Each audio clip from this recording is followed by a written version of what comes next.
Bersatulah Indonesia, jangan pernah terpecah belah. Walau kita berbeda, walau kita tak sama, Radio Republik Indonesia, kita Indonesia sesungguhnya.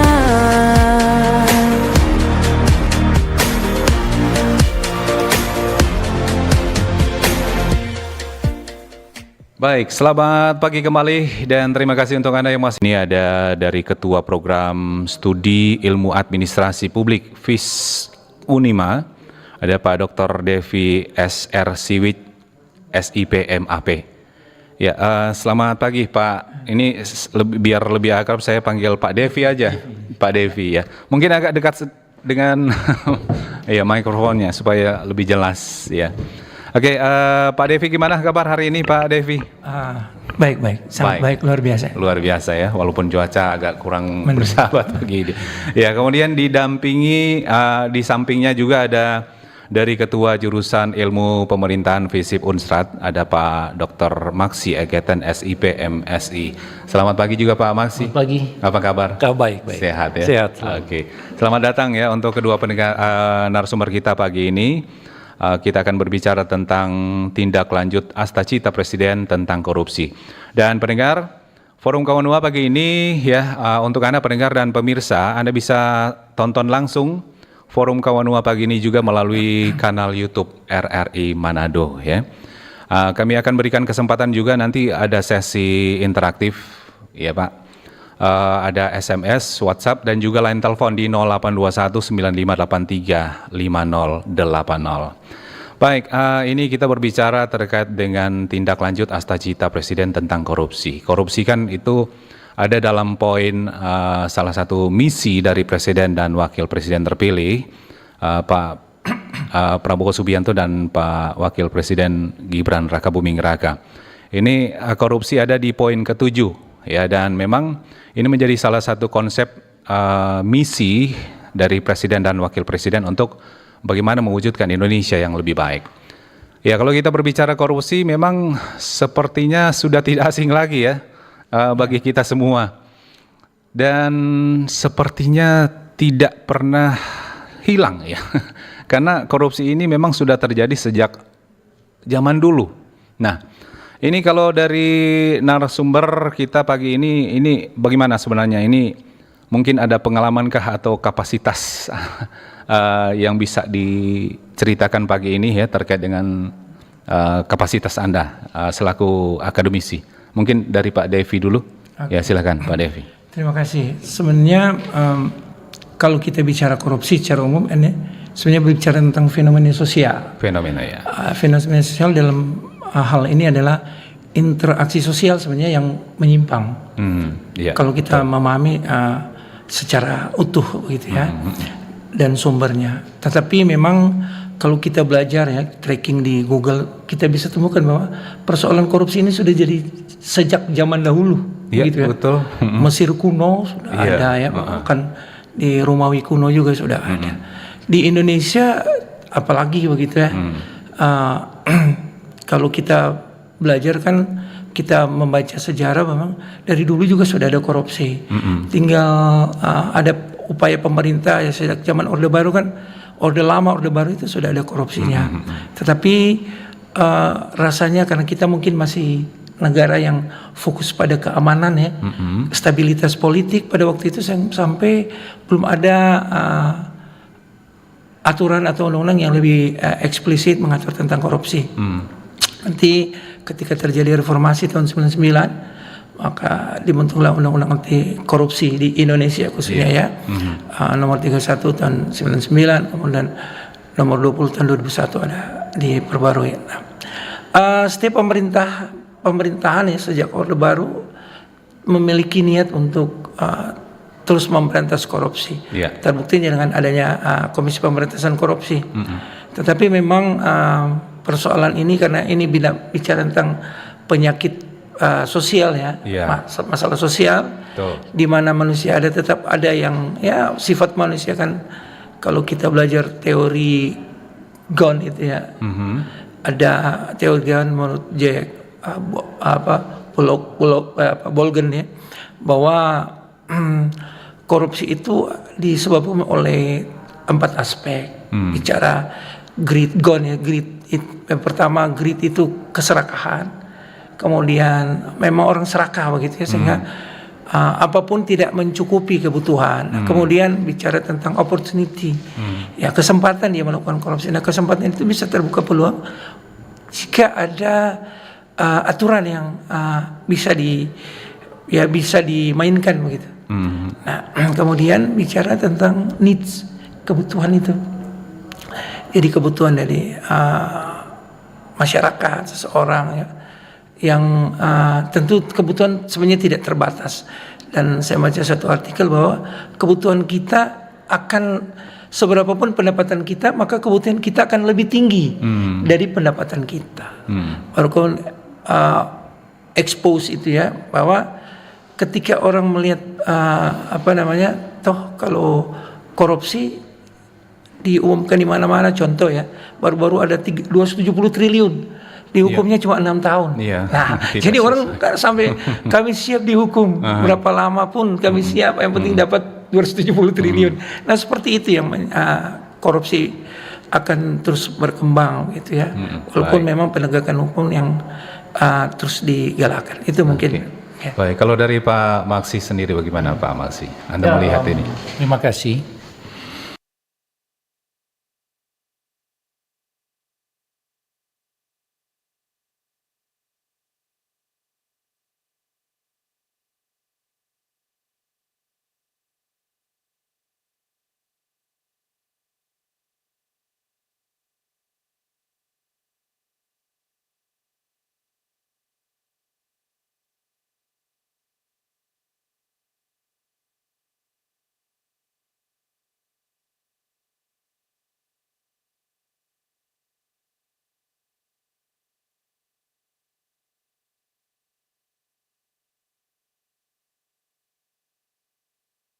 Temurun dari setiap rejim pemerintahan yang ada. Makanya upaya-upaya untuk memberantas korupsi dan upaya-upaya untuk melakukan pencegahan intens dilakukan oleh aparat penegak hukum, bahkan dukungan stakeholder, bahkan masyarakat. Nah, ketika kita membahas tentang penyakit kronis ini, maka akan menyerempet atau menyasar pelaku-pelaku korupsi di situ yang banyak menggunakan uang negara. Nah, baru-baru ini kan di Sulawesi Utara lagi viral tentang isu-isu korupsi yang sudah dijadikan tersangka. Dalam konteks ini ada dugaan-dugaan proses-proses upaya penegakan hukum terhadap pemberantasan korupsi. Tetapi saya sedikit melihat pandangan-pandangan tentang korupsi ini dari sisi perilakunya. Perilaku ini kan menyangkut karakter, sikap, tindakan orang.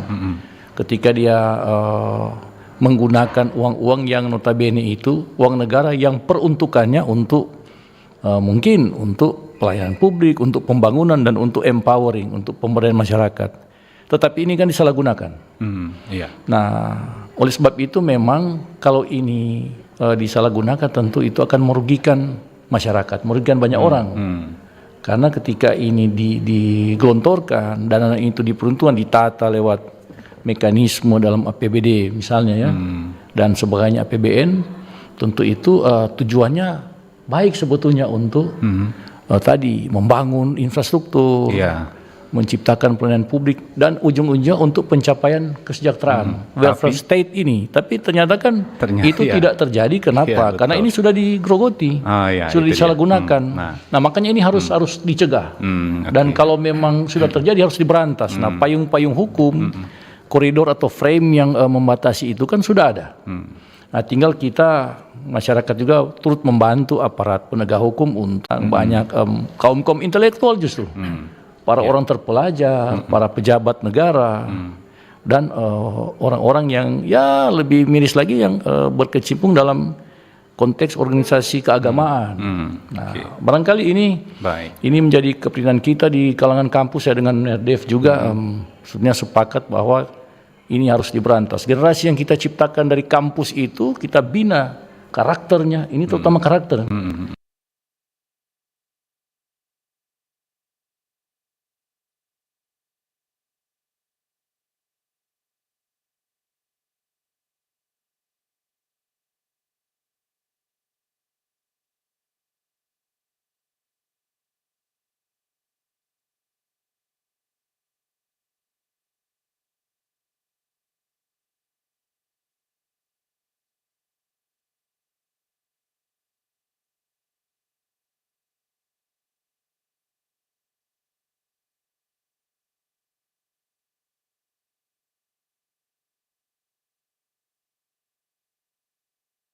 Karena bilang tadi, mungkin karena ada pengaruh-pengaruh lainnya, pengaruh internal, eksternal juga, ada kebutuhan lain, ada kalau teori Maslow bilang ada banyak kebutuhan yang ingin dipenuhi, tetapi tidak ada kemampuan untuk memenuhinya sehingga diambil bukan haknya dia.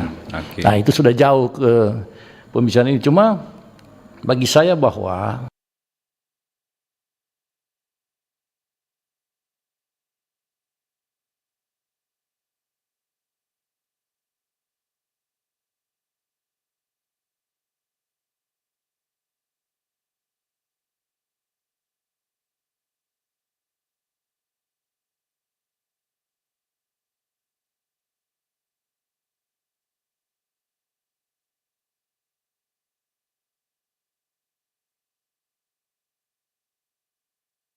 kita juga program Pak Gubernur, Pak YSK ini kan salah satu hal dia ingin memacu pembangunan, maka jangan sampai dana-dana yang diperuntukkan untuk pembangunan ini dikorup lagi atau diselewengkan atau disalahgunakan. Ini akan menjadi beban dan terus akan menghambat upaya-upaya pembangunan di daerah kita. Oke. Ya, atau akan terjadi stagnasi pertumbuhan kalau memang dana-dana ini yang digelontorkan dari pusatnya kemudian dikorup lagi. Apalagi sekarang ada beberapa efisiensi untuk anggaran, ya diupayakan kalau memang ada anggaran yang digelontorkan oleh pemerintah lewat APBN, ya, kemudian ada DAU dan sebagainya, itu dipergunakan sebaik mungkin. Jadi tidak lagi seperti itu. Makanya memang saya pribadi dari beberapa kesempatan diwawancarai oleh teman-teman pers juga, saya sampaikan memang kejadian ini jadi semacam entry point bagi kita untuk sama-sama mengontrol ini. Ada check and balances untuk agar supaya ini upaya-upaya korupsi ini harus dicegah memang. Ya, karena yang rugi kita juga. Jadi ketika masyarakat sekarang melihat ini ada pemberitaan tentang korupsi, ada isu itu, sebetulnya itu sangat merugikan kita semua. Nah makanya memang karena ini sebuah hal yang sangat negatif, sangat buruk di tengah masyarakat, maka ini memang kalau sudah bergulir, saya menyarankan ke aparat penegak hukum untuk ditindaklanjuti, untuk diproses semuanya tanpa melihat dari unsur mana, dari parpol mana, dari ormas apa, golongan mana, harus diperlakukan secara adil, semua. Nah ini kan banyak sekali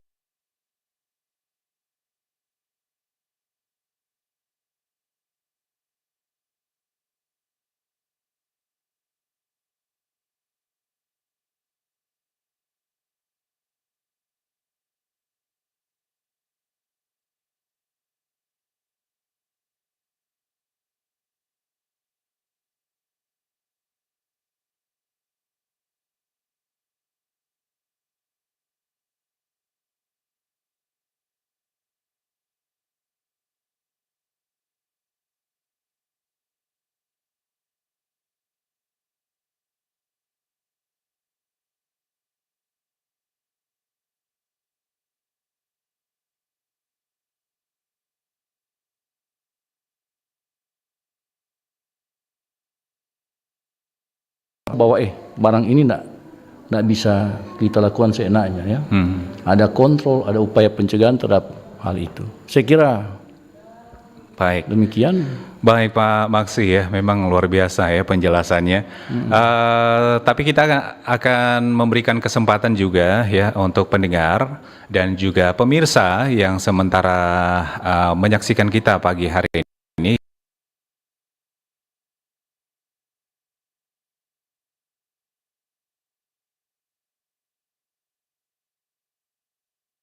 SMS dan juga WhatsApp. Kita akan beri sejenak.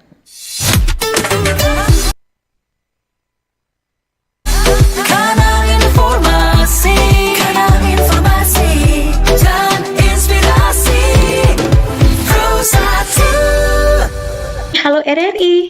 Halo RRI. Iya, halo RRI. Kami semua bisa sampaikan semua keluhan masalah atau informasi melalui SMS, WhatsApp, dan media sosial secara langsung di 0816 16 12 121 setiap hari Senin dan Jumat pukul 10 pagi sampai pukul 11 siang waktu Indonesia Tengah. Suarakan masalah Anda dan temukan solusinya bersama Halo RRI. Halo RRI. Wih, keren banget nih. Katanya ada obat herbal bisa mencegah sakit gigi seumur hidup. Ada hoax tuh. Widih. Ini juga keren nih. Ada sumber energi baru PLTH, pembangkit listrik tenaga hampa. Iya, itu juga hoax kali. Lu bacanya apaan sih? Aduh, pantesan portal abal-abal lu baca.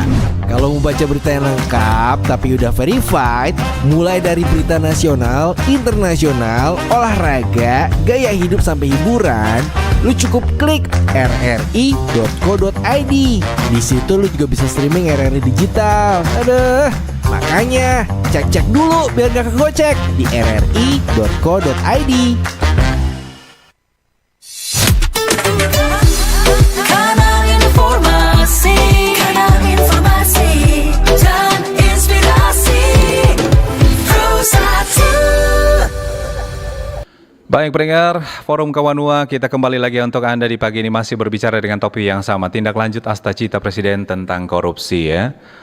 Kami akan berikan kesempatan untuk pendengar yang ingin gabung di line telepon 0821 95835080. Di studio kami saat ini ya ada Pak Dr. Devi SR Siwit SIP MAP selaku Ketua Program Studi Ilmu Administrasi Publik FIS Unima. Dan kemudian ada Pak Dr. Maksi Egeten SIP MSI selaku Ketua Jurusan Ilmu Pemerintahan FISIP Unsrat. Baik, kita ke line telepon di 0821 95835080. Selamat pagi Forum Kawanua.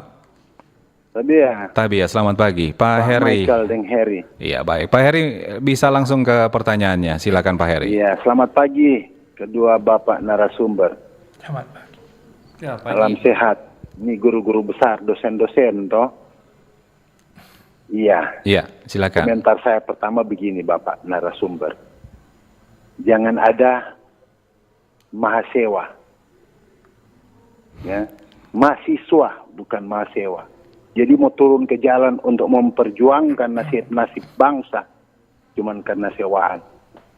Jadi mari Bapak kan pasti sudah tahu.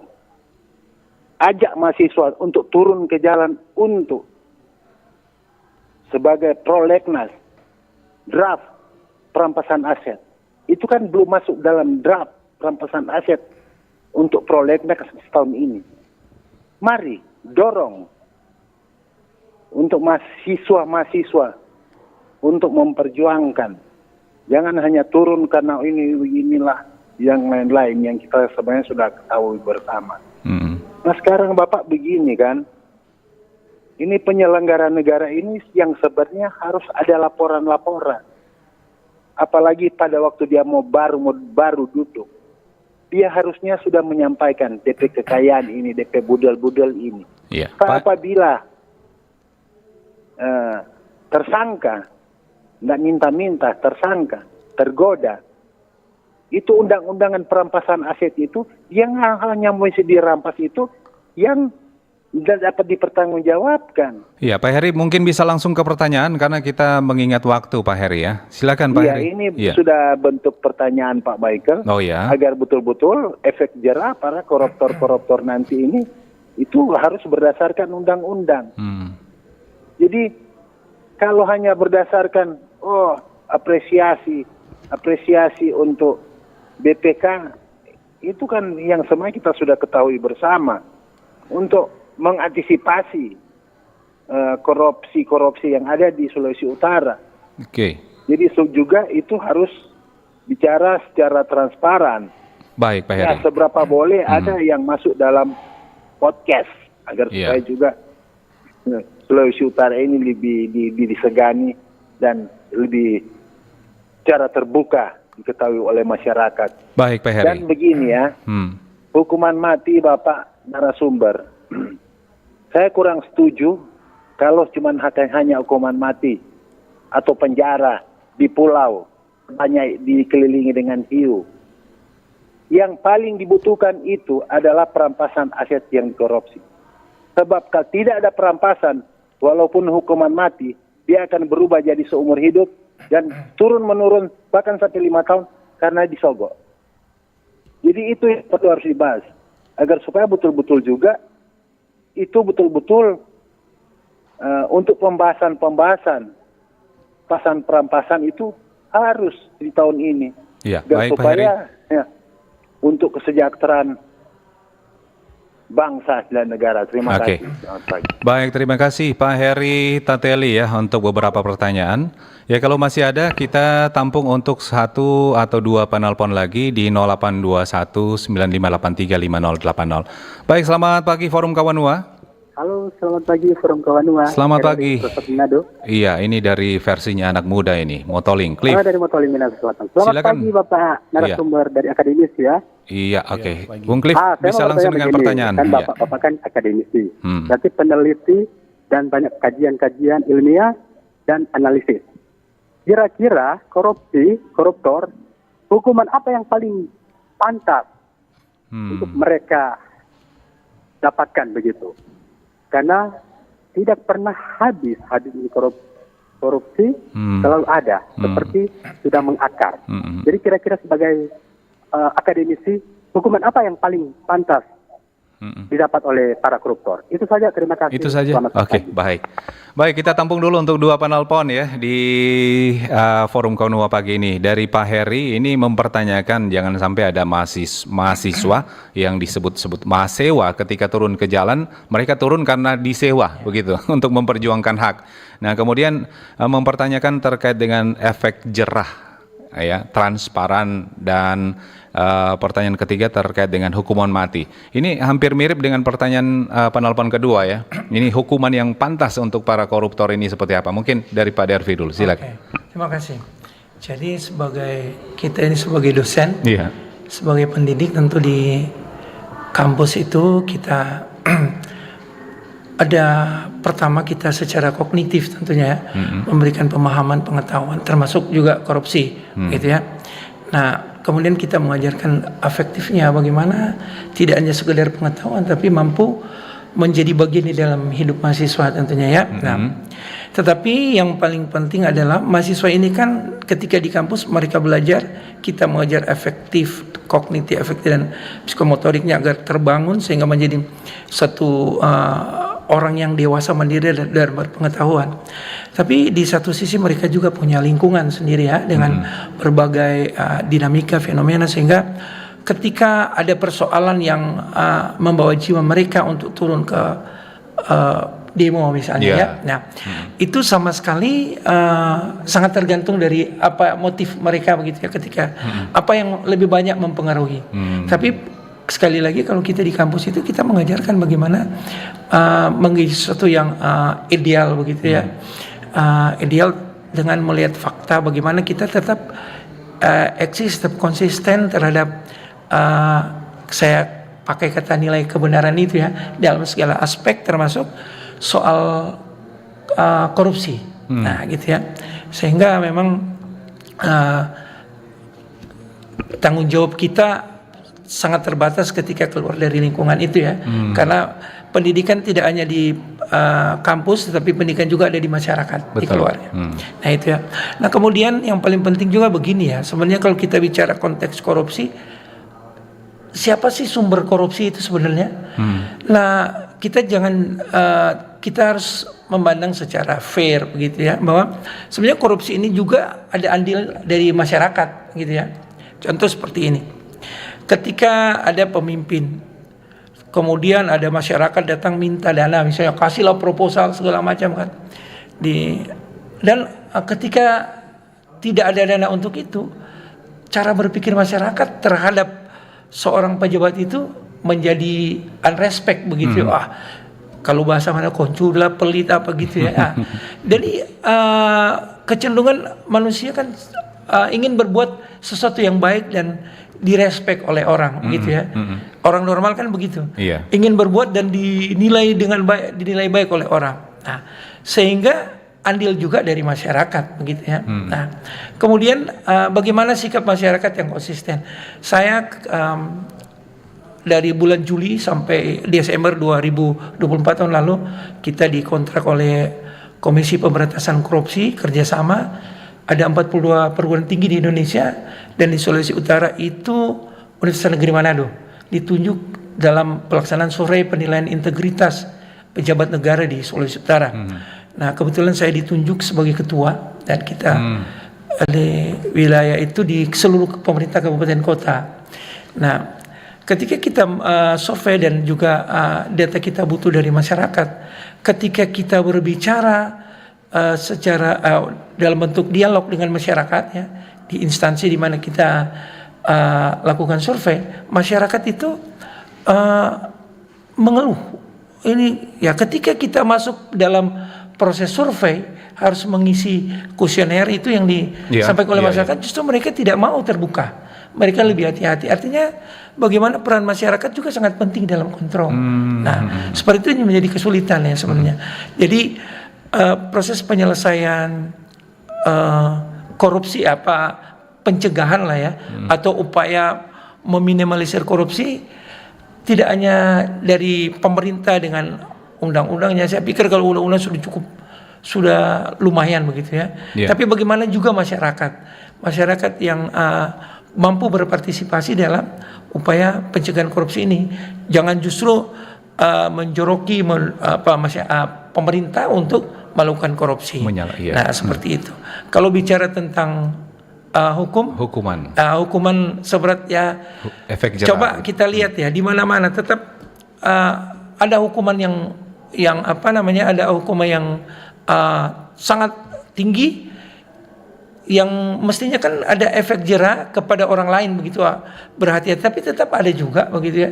Nah, memang salah satu teori ya bicara tentang korupsi, orang melihat begini, faktor keuntungannya ya. Kenapa? Kalau dia lihat contoh tadi ya, korupsi 270 triliun, hukumannya 6 tahun. Orang mulai berpikir, wah, lebih baik korupsi begitu ya. Nah, ini sebenarnya jadi persoalan bagaimana hukum yang berat itu ya, individu itu wah ini berbahaya, ini berat, dan pada akhirnya juga bagaimana penegak hukum itu ya. Nah, penegak hukum memang menjadi tempat yang rawan ya. Kalau mungkin sudah persoalan korupsi itu tidak terpublis, di situ yang rawan. Tapi kalau terpublis, semua saling menjaga begitu ya. Jangan sampai ada hal yang tidak masuk akal. Tapi berarti efek jerah yang kurang tajam mungkin, sehingga membuat seseorang atau pelaku korupsi itu masih terus melakukan. Iya. Sama seperti contoh tadi kan, korupsi 270 triliun, ternyata hukuman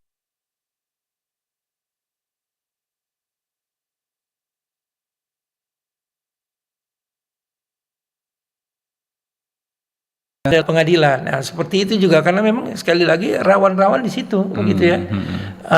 Rawan korupsi. Jadi memang mungkin pendekatan paling, walaupun sangat itu ya, bisa dikritisi juga, tapi bagaimana aparat negara ya, termasuk penegak hukum, memberikan pendapatan yang lebih, tapi dengan penegak hukum yang tegas begitu ya.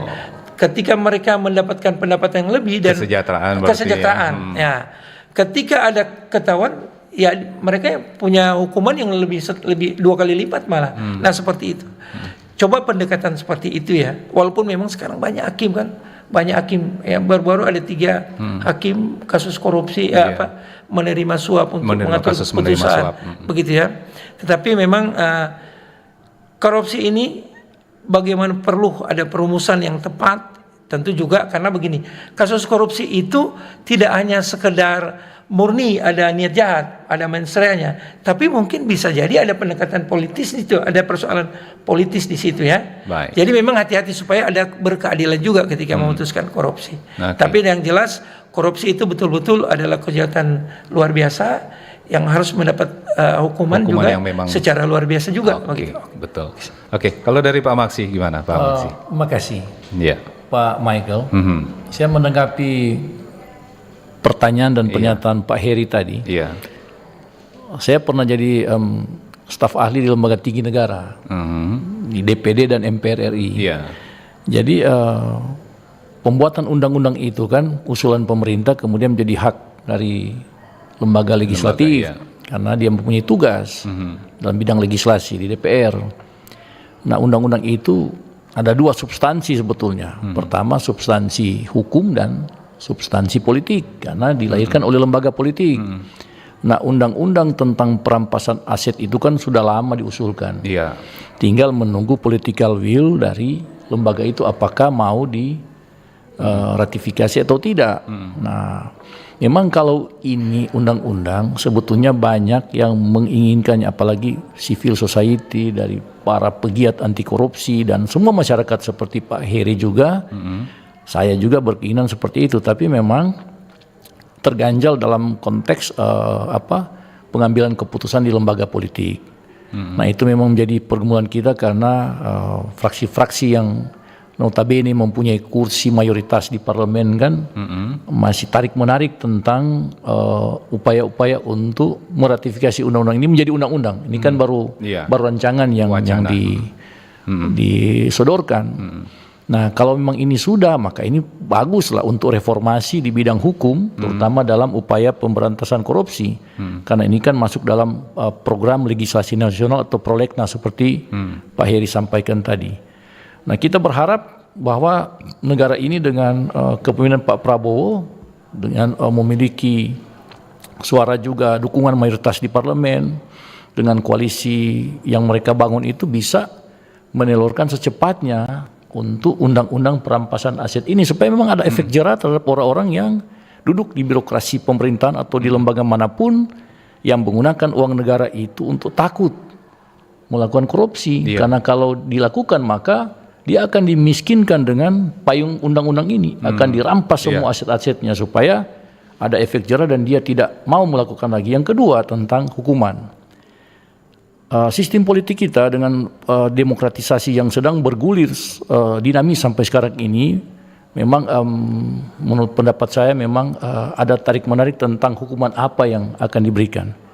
Banyak usulan kan bahwa itu harus ada hukuman mati. Hukuman mati, ya. Tetapi di satu sisi benturan dengan aspek HAM dan sebagainya, dengan pertimbangan budaya, pertimbangan sosio-kultural, kemasyarakatan dan sebagainya. Nah, makanya memang ini juga jadi hambatan dalam upaya penegakan hukum. Apa yang sebetulnya yang layak atau pantas diberikan hukuman kepada para koruptor ini. Tapi sebenarnya kalau hukuman mati sendiri apa memang sudah cocok di Indonesia? Banyak orang menghendaki demikian, tapi banyak juga yang menentang ini karena aspek-aspek itu yang saya sampaikan tadi. Kalau kita sedikit melihat perbandingan di negara lain seperti Cina misalnya, dengan dimulainya reformasi bidang penegakan hukum, ya, waktu konsep Deng Xiaoping, kalau banyak yang mungkin pernah membaca itu, di sana dia tidak pandang bulu, dia bilang tikus besar tikus kecil itu harus siapapun duduk jalan partai komunis waktu itu di jajaran keluarganya, semua dihukum sampai hukuman mati sampai sekarang. Makanya Cina melesat jauh pertumbuhan ekonominya. Nah, di sana sistem politiknya cuma satu partai.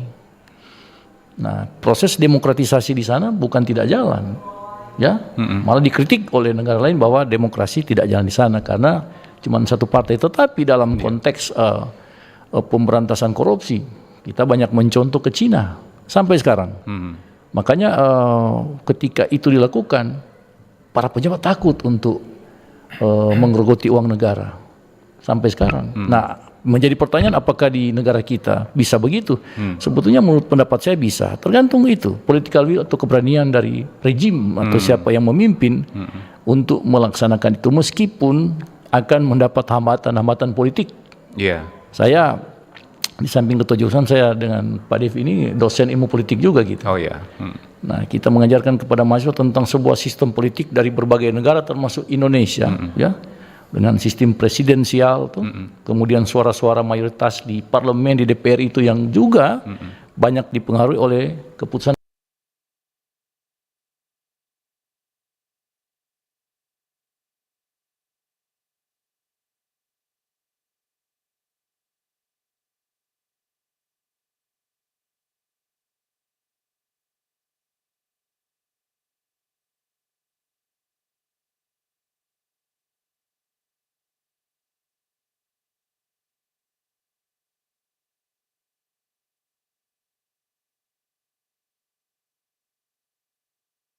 Padahal kita tidak mengenal partai oposisi, tapi ada yang beroposisi sekarang kan dalam pergerakan atau perilaku mereka di DPR.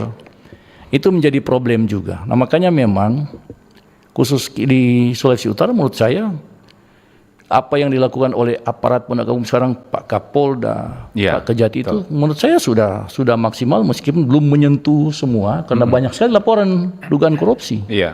Nah, saya juga mendorong beliau dari kampus kalau boleh ya diusut semua, kemudian diperlakukan adil dan setara.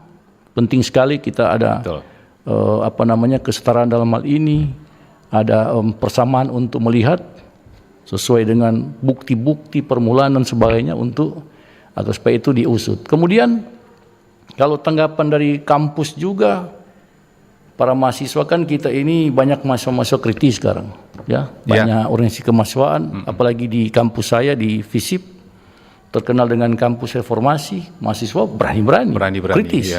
Ada mahasiswa prodi politik pemerintahan yang terkenal dulu, jadi mereka sedang mengamati ini, mencermati tentang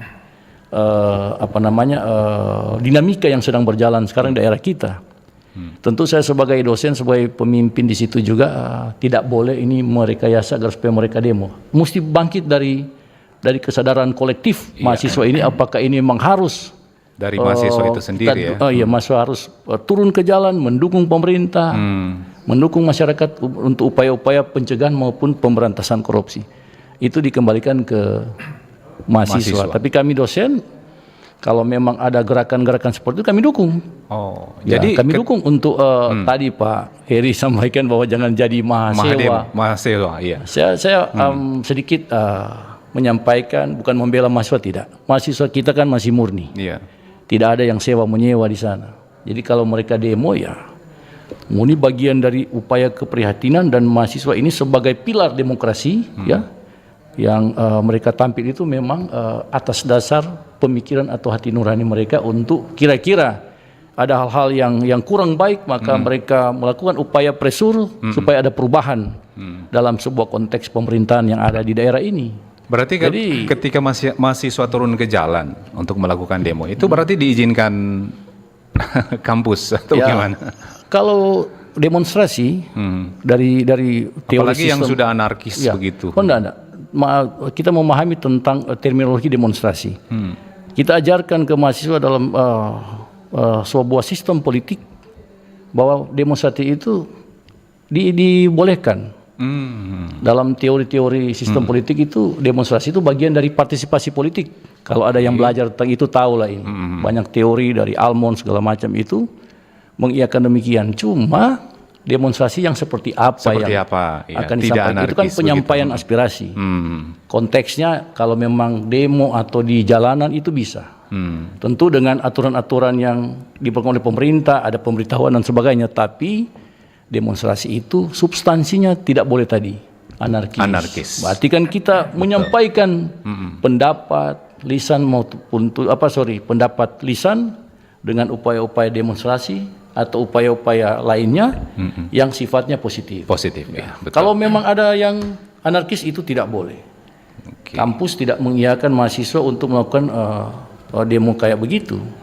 Karena orang-orang intelektual kan diajarkan untuk menyampaikan hal-hal yang mungkin secara santun, Baik. beretika dan sebagainya. Saya kira begitu. Baik, Bung terima Michael. kasih Pak Maksi.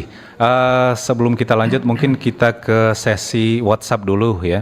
Ini dari Ibu Aliyah di Pineleng. Dilihat dari kacamata akademisi, bagaimana tanggapan narasumber terkait banyaknya kasus korupsi yang menjerat pejabat-pejabat kita?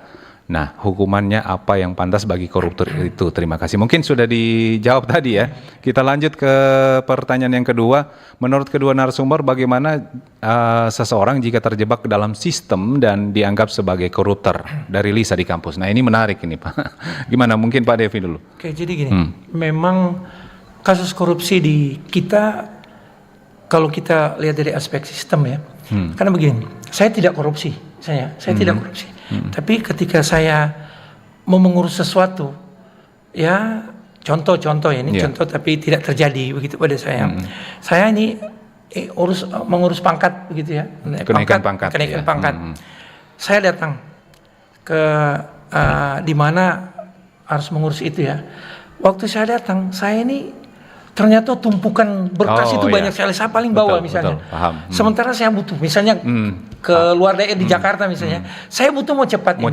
Ya. Saya panggil, bisa nggak bantu saya agar bisa. Contoh kan seperti itu. Nah, dalam keadaan ini yang bisa jadi sistem. Kalau tidak, ya tidak akan dinaikkan. Dan di depan mata saya melihat orang mainnya seperti itu. Serba salah memang ya. Bingung juga ini. Nah itu kan berarti saya tidak punya niat korupsi. Tapi keadaan yang keadaan. Nah ini artinya apa? Di sini soal sistem. Memang soal sistem yang perlu betul-betul diperhatikan. Sehingga dan juga mengenai soal literasi lah. Ketika ada kan penyelenggaraan kursi-kursi kecil-kecil itu kan di proses pelayanan publik, ya, betul. Melayani masyarakat. Harus ada suap-suap supaya bisa bekerja dengan cepat. Supaya lancar. Iya, mesti betul-betul ada literasi, baik secara apa ya, bagaimana moral seseorang itu, kemudian bagaimana literasi penegakan hukum bagi seseorang yang melakukan korupsi. Nah itu yang jadi saya pikir jadi hal yang sangat penting. Kalau jadi kita tadi disinggung dari Lisa di kampus tentang sistem. Jadi makanya ketika tanya hukuman apa yang paling pantas. Nah kalau bicara hukuman mati, saya setuju ada hukuman mati. Tetapi begini, infrastruktur hukumnya harus bagus dulu. Begitu. Harus ada alat ukur yang jelas. Jangan sampai misalnya kan ada dikorbankan, ada dikriminalisasi, seperti itu ya. Nah ini harus kita hindari. Nah kalau memang ada terbukti, ada buktinya jelas bukti dan bisa dipertanggungjawabkan. Jangan sampai begini, ngotot penegak hukum sudah sampai bahwa sudah terus penetapan tersangka, bahkan sudah di P21, ketika di pengadilan diputus bebas. Nah itu jadi persoalan kan. Nah ini menjadi tentu hukuman menjadi sangat hati-hati karena menyangkut keadilan, apalagi kalau hukuman mati menyangkut hak hidup seseorang. Masih perlu dipertimbangkan ya. Itu mungkin menjadi pertimbangannya. Tambahan Bung. Iya, dari Pak Maksi. Iya. Jadi Mbak Lisa ketika terjebak dalam pertanyaan tadi dalam sistem. Jadi saya mau jelaskan bahwa ada 8 model orang atau pejabat atau siapa saja dalam sistem itu dianggap atau dipandang terlibat dalam korupsi. Ada juga yang model yang disebut dengan discretion korupsi. Nah, apa yang dimaksud itu? Ini diskresi menyangkut juga kebijakan. Nah, korupsi itu bermula dari kebijakan.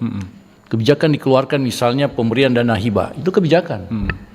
Nah, makanya ada orang mengklaim, saya tidak pernah memakai uang, saya tidak pernah menggunakan uang sepeser pun. Tapi jangan lupa, ketika seorang pejabat negara duduk dalam sebuah sistem di pemerintahan, di eksekutif, kemudian dia membuat sebuah kebijakan yang akhirnya dengan kebijakan itu merugikan keuangan negara, terjadi penyelewengan, penyalahgunaan di situ, maka itu masuk kategori korupsi. Makanya memang ketika kasus ini bergulir, dilihat dari hulunya dulu, dari kebijakan dulu. Sebab dengan kebijakan itu yang dituangkan dalam sebuah peraturan, ya, dan kalau dari teori itu ada implementasi, kemudian ada formulasi kebijakan menyangkut aturan regulasi, maka di situ awal mula korupsi sebetulnya.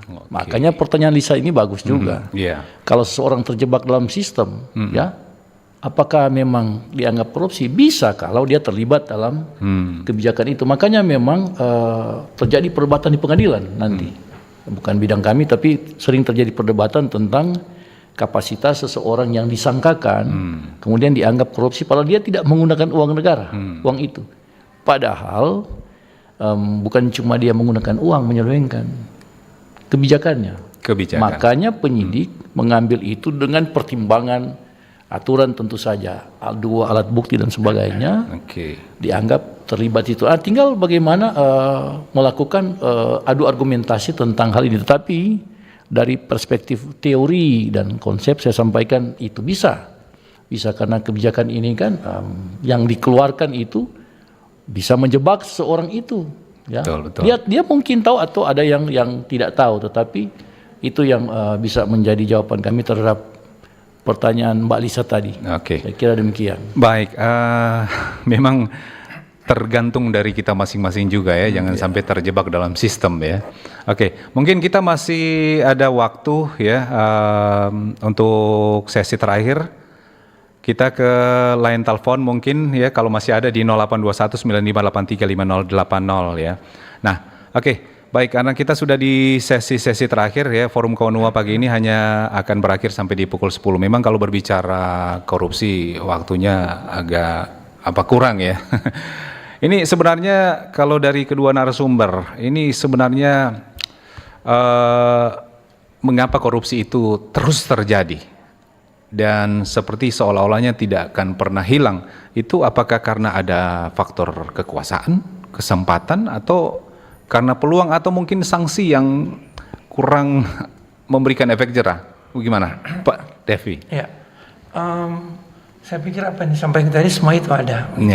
Jadi ini kan sekali lagi saya menyampaikan bahwa ini adalah persoalan sosial ya, fenomena memang ada dari kapan, dari sejak dahulu sampai sekarang ini tetap ada.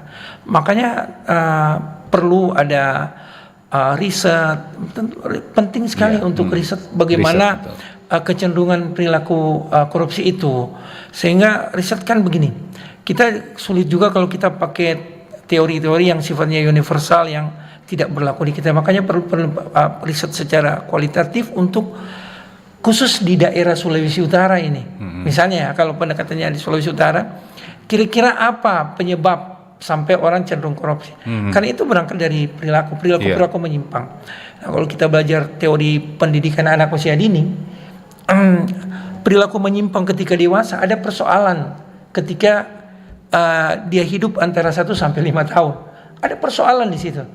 Dan dia akan muncul ketika perilaku menyimpang itu akan muncul ya, atau ada trauma-trauma ketika masa umur 1 sampai 5 tahun itu akan muncul ketika dia dewasa ya. Ketika menghadapi persoalan, menghadapi cobaan, tantangan itu ya, sikap dia ya ada pengalaman-pengalaman. Kan orang berbicara tentang apa ya, mungkin ada naluri ya, apa yang terbangun dari ketika dia masih kecil. Makanya penting sekali untuk selalu melakukan riset. Artinya implikasinya apa? Beri kesempatan lah kepada akademisi seperti kita untuk punya dana untuk melakukan riset. Ya, contoh ya, ketika baru-baru ini kita oleh KPK diberikan dana yang cukup untuk kita dalam melakukan riset, begitu ya, sehingga kita bisa sangat concern dan bisa menemukan hal-hal yang baru yang bisa menjadi solusi. Walaupun memang sekali lagi saya katakan bahwa ini persoalan fenomena sosial yang akan terus berkelanjutan. Tapi bagaimana riset itu, baik pendekatan hukum maupun pendekatan sosial termasuk pendekatan politik, sehingga bisa diselesaikan secara holistik. Itu. Baik, kalau Pak Maksi sendiri bagaimana Pak Maksi? Jadi korupsi menurut pendapat saya itu bermula dari karakter seorang, kemudian peluang juga, sistem juga, dan faktor SDM. Jadi ketika sistem ini diciptakan, apalagi dalam konteks birokrasi pemerintahan ya, semua sudah ada yang ditata. Sistem ini sudah bagus, sudah baik, tetapi memunculkan peluang-peluang untuk masuk upaya-upaya korupsi di dalamnya. Makanya penting sekali pengawasan. Kalau ditanya oleh masyarakat, ada nggak pengawasan? Ada. Di organisasi pemerintah, eksekutif legislatif itu ada. Tapi fungsi-fungsi ini yang tidak intens diberdayakan semaksimal mungkin. DPR juga sebetulnya dengan fungsi-fungsi pengawasannya harusnya melakukan check and balances tentang penggunaan dana negara yang digunakan oleh pemerintah sebagai pengguna, apakah dana itu DAU dan sebagainya ya. Nah, kemudian di dalam sistem itu juga ada kontrol, tetapi jadi pertanyaan, kontrol begitu terjadi lagi korupsi. Ini tinggal karakter dan SDM. Sumber daya manusia ini penting untuk memahami apakah yang dia pakai ini menyimpang, menyeleweng atau tidak. Dana itu ada yang menganggap ini bisa digunakan, padahal tahu-tahu itu sudah menentang aturan, tidak sesuai prosedur dan semuanya, tetap masih digunakan, termasuk mengartikan tentang aspek kebijakan tadi. Sehingga penting ini SDM. Orang bertanya dari perspektif moral, karakter, ya itu jadi faktor paling penting juga. Kenapa? Yang melakukan perilaku korupsi itu ada orang-orang ya punya kapasitas di masyarakat, penatua misalnya, diaken atau tokoh agama, kemudian orang-orang intelektual seperti kita ini, ada kalau gelar, waduh, sampai doktor. Nah, ternyata ini juga tidak jadi ukuran. Nah, makanya memang penting sekali pendidikan karakter yang ditelurkan oleh pemerintah mulai dari SD, SMP, SMA sampai di kampus-kampus. Ini upaya-upaya untuk mencegah supaya perilaku mereka di kemudian hari ketika mereka mengganti kita semua, ya generasi ini, sehingga mereka tidak melakukan budaya-budaya itu bercermin dari pengalaman sebelumnya. Tidak melanjutkan. Iya. Saya yakin dan percaya bahwa itu bisa terjadi. Kita masih punya waktu, belum terlambat. Belum terlambat asal semua stakeholder, masyarakat, pemerintah menggelontorkan dana untuk melakukan upaya-upaya pendidikan itu, termasuk penelitian dan pengembangan kampus-kampus, supaya memang kalau demikian maka korupsi ini bisa diminimalisir. Kalau dihilangkan, saya masih pesimis apakah ini akan dihilangkan begitu. Kayak kemiskinan kan tidak bisa dihilangkan begitu saja. Mungkin bisa dieliminir, bisa dikurangi mungkin. Dikurangi.